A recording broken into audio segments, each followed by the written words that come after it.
Salut et merci d'être fidèle au rendez-vous. Au printemps 1980, un nouveau tube de la jeune Lio est diffusé sur toutes les radios. Amoureux solitaire, un succès adapté d'une chanson des Stinky Toys qui a bien failli ne jamais voir le jour. Après avoir vendu 2 millions d'exemplaires de son premier disque Banana Split, Lio est à la recherche de chansons. Âgée de 17 ans, elle écoute beaucoup de disques de pop américaine et surtout les albums de Stinky Toys, un groupe français branché créé en 1976 sur le modèle du célèbre Velvet Underground. Ce groupe inspire vraiment la jeune idole Lio. Elle insiste alors auprès de sa maison de disques Arabella pour rencontrer à Bruxelles les membres fondateurs du groupe, le bassiste Jack No et Ellie Medeiros, une jeune chanteuse uruguayenne.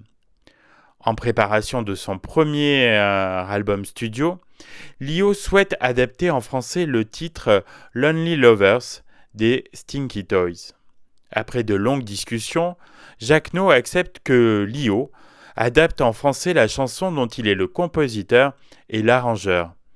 Tous deux partagent même une inconditionnelle admiration pour l'actrice Brigitte Bardot et pour l'amour des animaux. Jack No ne mange pas de viande et surtout déteste les vêtements de cuir. Seulement, la maison de disques ne veut pas entendre parler de ce Jack No et de ses musiciens. Pour Arabella, trop d'alcool, trop de drogue entourent la réputation du compositeur Jack No. Il n'était pas question qu'un tel martien travaille pour Lio. Le directeur artistique d'Arabella pense que cela risque d'être néfaste à la carrière naissante de Lio. Devant une telle situation de blocage, Lio loue à ses frais le studio Ferber, situé dans le 20e arrondissement de Paris.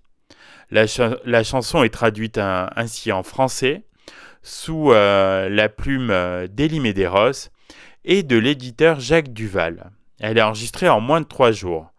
Lorsque le disque 45 tours Amoureux solitaire sort au printemps 1980, cette chanson devient très vite un immense succès.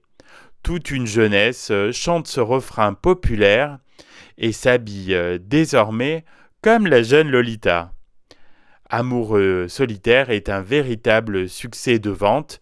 Lio devient une idole et se retrouve tous les mois en couverture de nombreux magazines pour jeunes, Podium, Salut et OK Magazine.